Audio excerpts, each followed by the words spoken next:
Hola! ¿Cómo estás?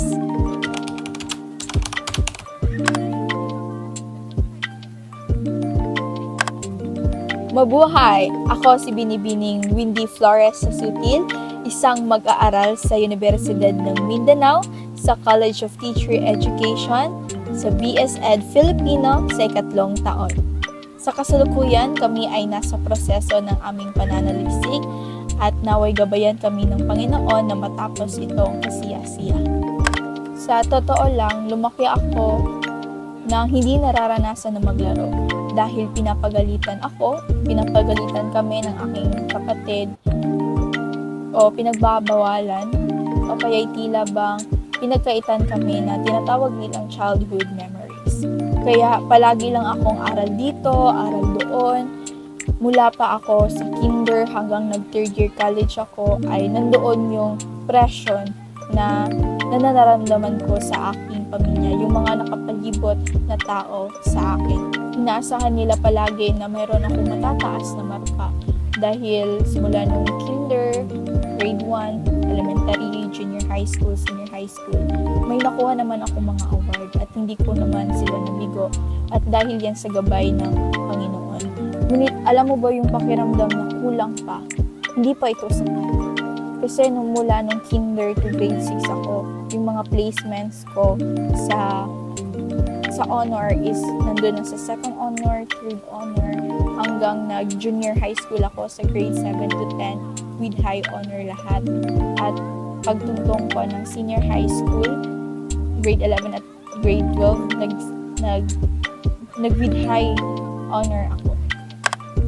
Ngunit sa tagumpay na iyon, hindi ko rin nabigyang pansin ang mga extracurricular na aktibidad dahil focus na focus ako sa pang-academic ko. At bukod pa riyan, nararamdaman ko rin na pinagkaitan ko ang aking sarili bilang isang estudyante na maging masaya sa high school. Tila nilamon ako ng pag-aaral, binigay ko ang lahat, ngunit parang kulang pa. Subalit narito ako bilang isang mag-aaral na nasa kolehiyo na. Kinuha ko ang kursong edukasyon sapagkat nakita ko ang aking sarili bilang isang guro.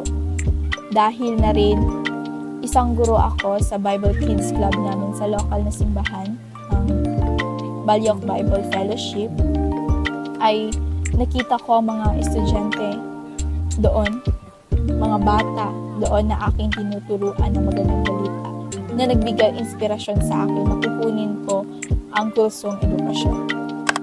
Pinili ko rin ang Filipino bilang isang major dahil nakitaan ko ng kagandahan nito. Yung balarila, yung mga pandiwa, pangalan, at lalong-lalo na yung mga ating mayayamang panitikan. Bilang medyoro sa Filipino, mayroon itong organisasyon na tinatawag na SamaFil, Samahan ng Mag-aaral sa Filipino. At ito ang aking sinalihan at ako'y miyembro nito. Mula pa sa aking kinder hanggang nag-senior high school ako ay wala akong sinalihan ng mga organisasyon sa buong buhay ko at ito lang ang SamaFil. Dahil sa umuusbog na teknolohiya ay masasabi kong may kasanayan din ako niyan at dagdag na kaalaman sa technology for teaching and learning. Isa sa mga asignatura ko noong first year college pa ako. At isa sa mga tagumpay ko sa buong buhay ko sa kolehiyo ay nakagawa ako ng 2 film. Ang isa ay Pipit at ang isa naman ay pinamagatang Storge. At mayroon din akong leadership doon sa aking nagawang Madulang Talumpati na ang 3 iyon ay nakakuha ng matataas na marka. At lalong-lalo na isa sa mga napakalaking tagumpay ko sa taong 2023 ay nakatanggap ako ng Dean's Lister at top 3 ako sa lahat ng College of Teacher Education ng second year. Ako po ay lubos na nagpapasalamat at nasa Diyos pa rin ang kapurihan. Sa nabanggit ko po kanina ay kasalukuyan po kaming gumagawa ng pananaliksik at tunguhin po namin na madepensaan po ito, ma-hardbound po ito at mailathala. At lalong-lalo na po maitapos po namin ang semestre na ito na may galak sa puso. Dagdag ko rin, 1 taon mula ngayon ay makapagtapos ako ng pag-aaral na makita ni na mama at papa na mayroon silang maipagmalaki sa kanilang pamilya. Ma, pa, para niyo sa inyo ha.